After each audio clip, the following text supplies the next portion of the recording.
आज मैं आपको चकवा और चकवी की कहानी सुनाने वाला हूँ।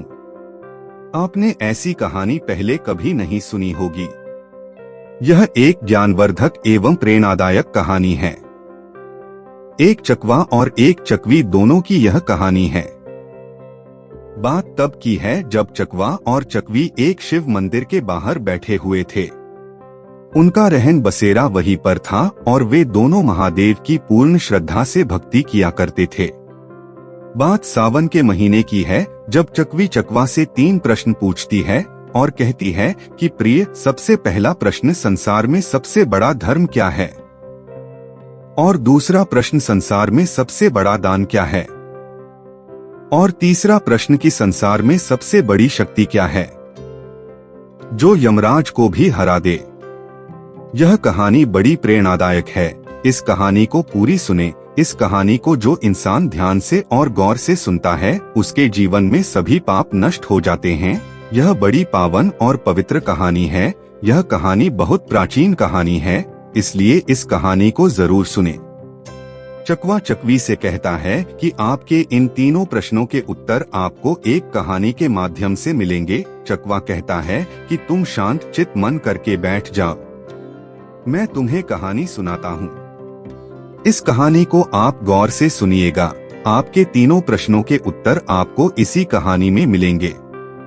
चकवी शांत चितवन होकर के बैठ जाती है और अपने दोनों कानों को चकवी की हर बात पर लगाती है और बड़ी गौर से और बड़ी ध्यान से इस कहानी को चकवी सुनती है। चकवा कहानी शुरू करता है और कहता है कि एक नगर में एक बहुत बड़ा व्यापारी रहता था। वह व्यापारी दान पुण्य में बड़ा विश्वास रखता था। गरीबों की हमेशा सेवा किया करता था। उसके घर एक पुत्र ने जन्म लिया।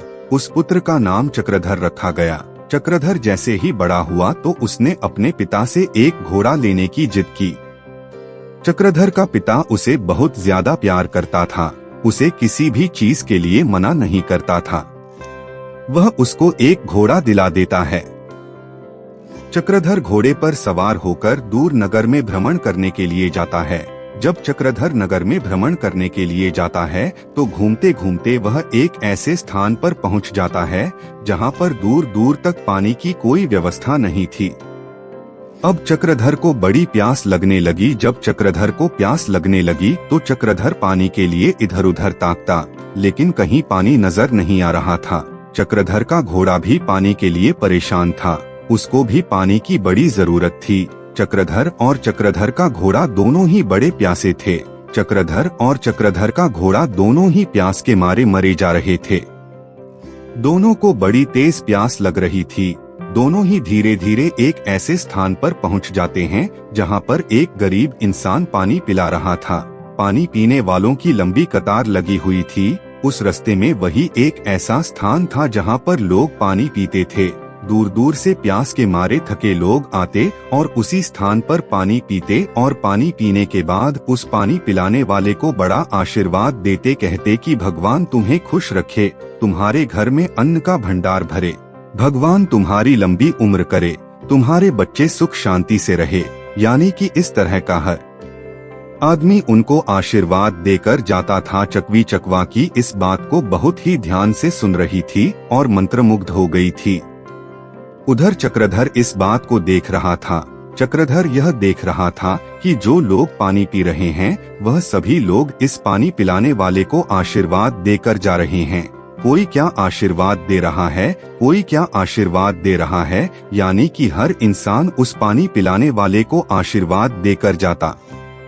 चक्रधर बड़े गौर से इस बात को देखता और जो लोग उसको आशीर्वाद देते उनके आशीर्वाद की बातों को बड़े गौर से सुनता।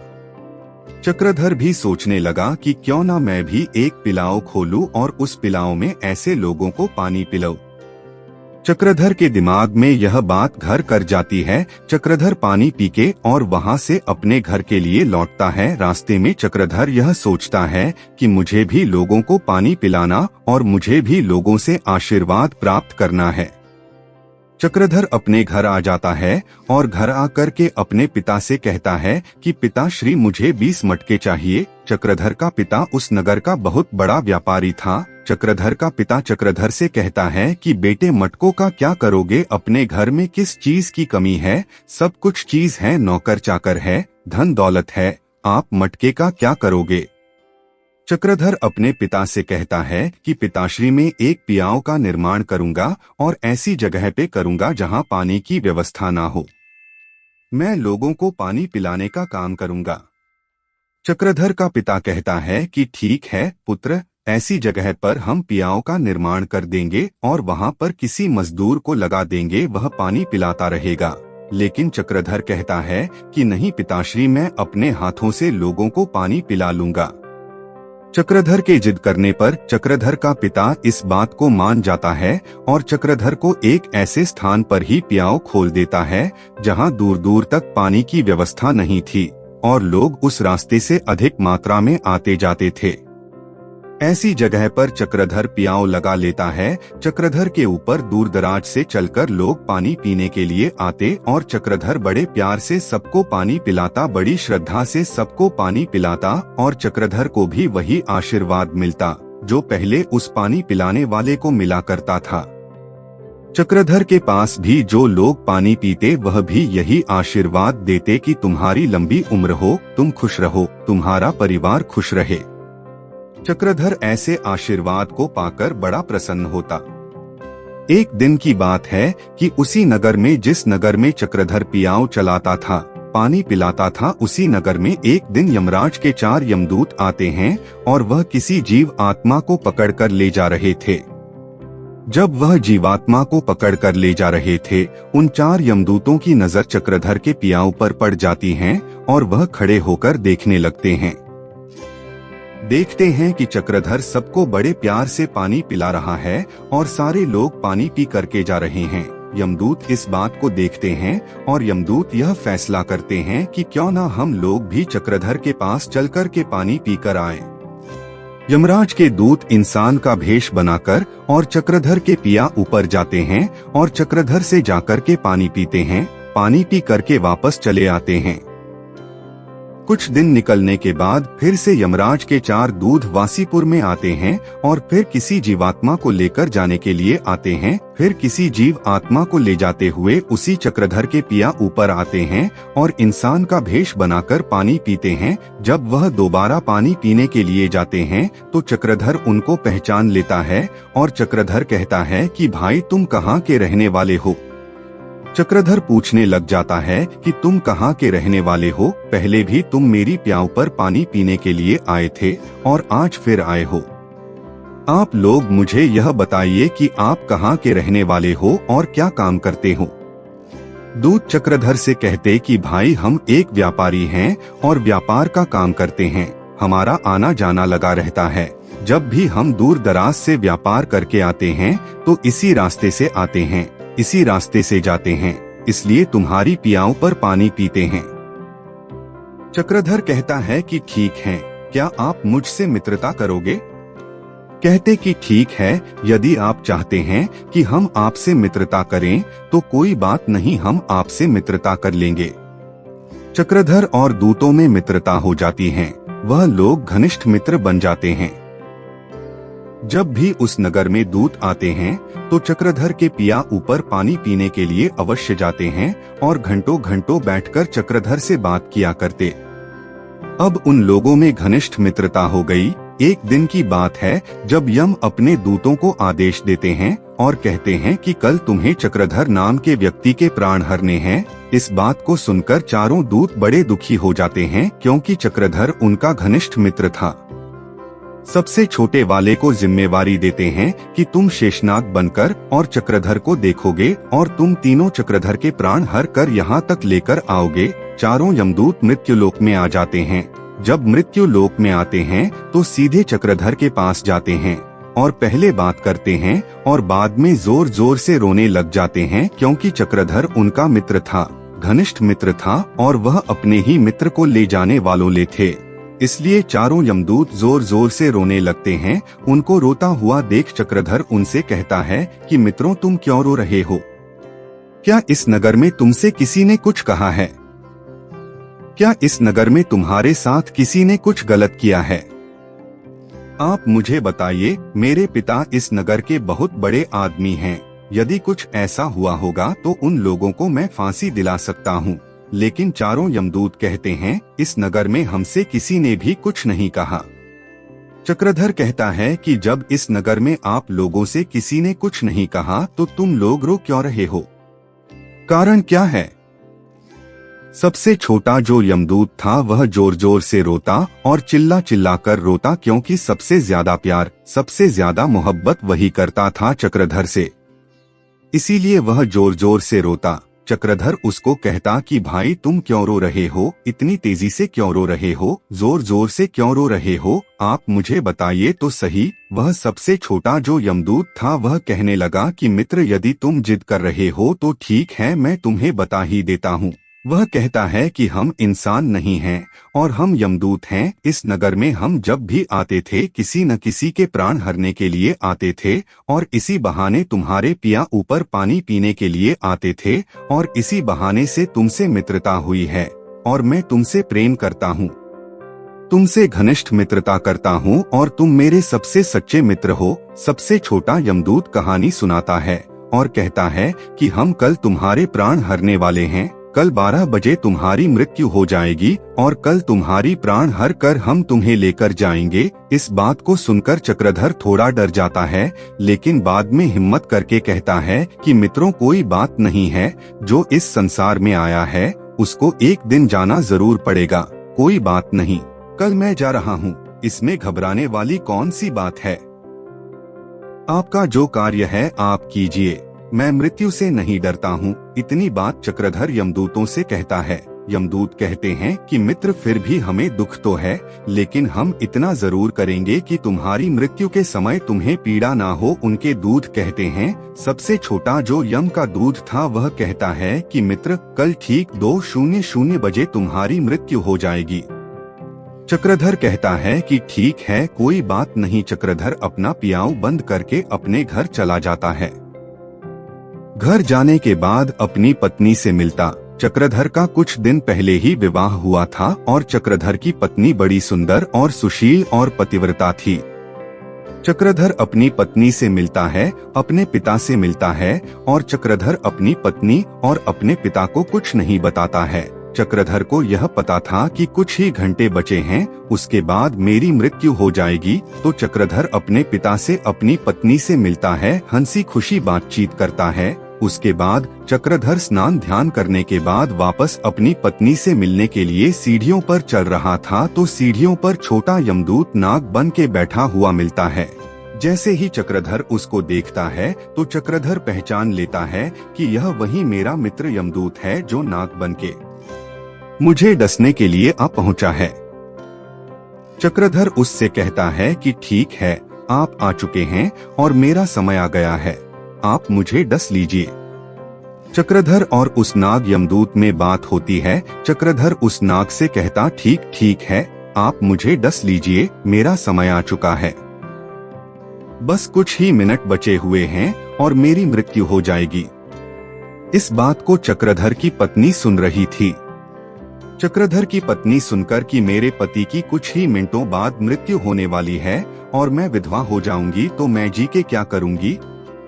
इससे पहले वह भगवान का ध्यान करने बैठ जाती है, सोचने लगती है, भगवान का ध्यान करती है और भगवान से अरदास करती है कि है ऊपर वाले, तेरा कैसा न्याय है। कुछ दिनों पहले मेरा विवाह हुआ है, अभी तो मैंने संसार भी नहीं देखा और तू मेरा संसार उजड़ रहा है। वह भगवान का ध्यान करती है, ईश्वर से प्रार्थना करती है। जिस वक्त यमदूत नाग बनके चक्रधर को डसने वाला था, उसी समय उस नगर में एक विधवा महिला एक पुत्री को जन्म देती है। उस महिला के पति की कुछ दिन पहले ही मृत्यु हो जाती है और वह महिला विधवा हो जाती है। तो वह महिला उसी दिन उसी समय एक बच्चे को जन्म देती है और वह महिला अपने पिता के घर रह रही थी। वह महिला एक बच्चे को जन्म देती है। जब बच्चे को जन्म देती है तो बड़ी भूख लगती है और वह अपने पिता से कहती कि पिताश्री मुझे कुछ खाने के लिए लेकर आए। उसका पिता कहता है कि पुत्री, मैं भीख मांग कर खाता हूँ, बड़ा निर्धन हूँ, मेरे पास तुम्हें खिलाने के लिए कुछ नहीं है।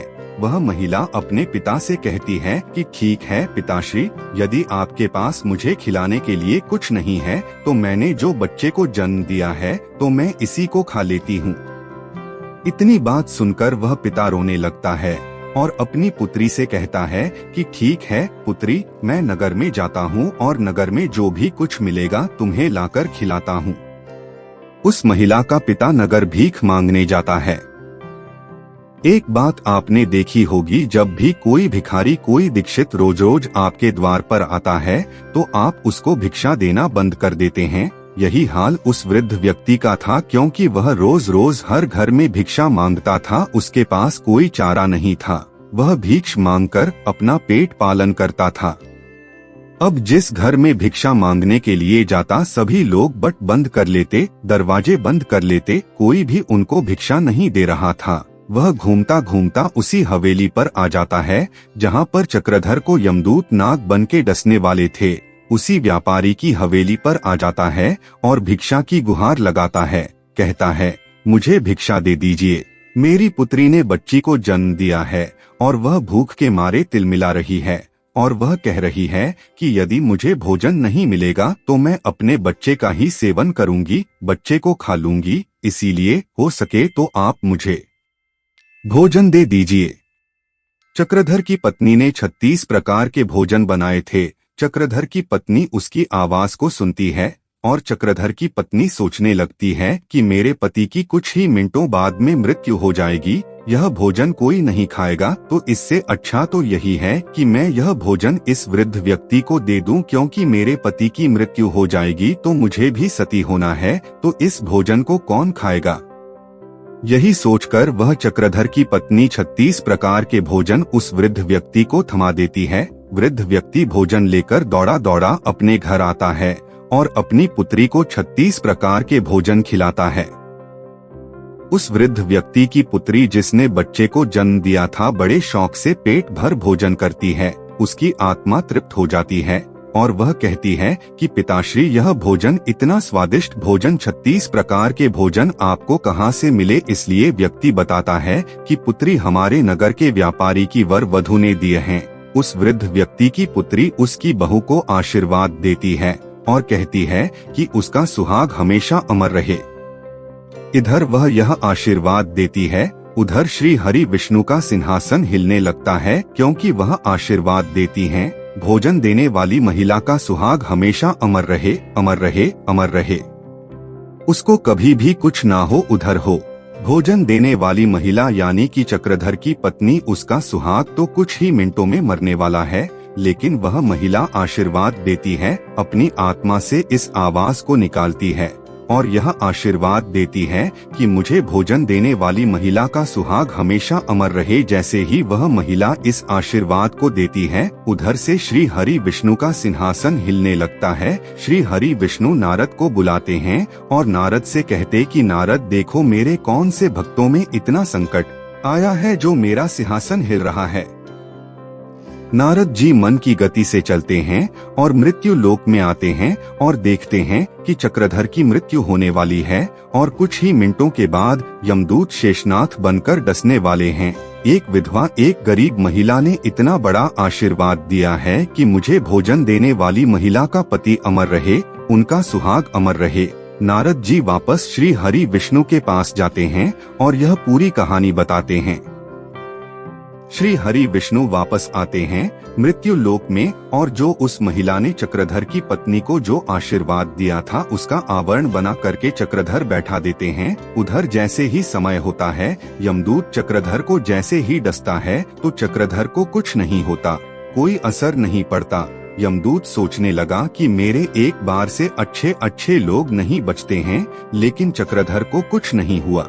वह फिर से तीव्र गति के साथ चक्रधर को फिर से डसता है, लेकिन फिर भी कुछ नहीं हुआ, क्योंकि कहते हैं ना कि जाको राखे साया मार सके, ना कोई जिसका मालिक सहारा होता है उसका कोई बाल बाका नहीं कर सकता। चारों यमदूत वापस यमराज के पास जाते हैं और कहते कि प्रभु, हमने चक्रधर को 3 बार डसा है और चक्रधर का बाल भी बाका तक नहीं कर सकता। यह बात चकवा चकवी से कह रहा है और चकवी बड़े गौर से सुन रही है। चकवा कहता है, अब गौर से सुनिए, अब तुम्हारे सवालों का जवाब मिलने वाला है। कहता है कि तुम्हारा जो पहला सवाल है कि संसार की सबसे बड़ी शक्ति कौन है, तो अब सुनिए कि संसार की सबसे बड़ी शक्ति कौन है। वह कहता है कि संसार की सबसे बड़ी शक्ति वह होती है जो आत्मा से परमात्मा में लीन हो जाए। परमात्मा में लीन होकर के कही हुई बात ही सबसे बड़ी शक्ति होती है, जो यमराज को भी रोक देती है। ऐसा ही आशीर्वाद, ऐसी शक्ति उस जन्म देने वाली महिला ने दी है चक्रधर की पत्नी को, जिससे चक्रधर की मृत्यु टल गई। उनके दूत भी वापस चले गए और यमराज भी मात खा गए। यही होती है सबसे बड़ी शक्ति। दूसरा प्रश्न है, सबसे बड़ा धर्म क्या है? तो सबसे बड़ा धर्म वही है जरूरतमंद लोगों को दान देना। जहाँ जरूरत नहीं है और वहाँ पर आप दान कर रहे हैं तो उसका कोई महत्व नहीं है। चकवा चकवी से कह रहा है कि तीसरा सवाल आपका है कि सबसे बड़ा दान क्या है? तो सबसे बड़ा दान है भूखे को भोजन खिलाना ही सबसे बड़ा दान है। इससे बड़ा कोई दान नहीं होता। जब भूखे को भोजन खिलाते हैं, उनकी आत्मा तृप्त होती है तो वह दूतों को भी मात दे देते हैं। ऐसा उनका आशीर्वाद होता है, अटल सत्य आशीर्वाद होता है। इसलिए सबसे बड़ा दान भूखे को भोजन खिलाना यानी दान होता है। और सबसे बड़ी शक्ति आशीर्वाद, परमात्मा में लीन होकर के दिया हुआ आशीर्वाद वही सबसे बड़ी शक्ति होती है जो यमदूत को भी पीछे हटा दें। और सबसे बड़ा धर्म जरूरतमंद लोगों को दिया हुआ दान ही सबसे बड़ा धर्म है। यह कहानी यहाँ पर समाप्त होती है। चकवा चकवी को तीनों प्रश्नों के उत्तर देता है। हम उम्मीद करते हैं कि इन तीनों प्रश्नों के उत्तर आपको भी मिल गए होंगे और आपको यह कहानी जरूर पसंद आई होगी।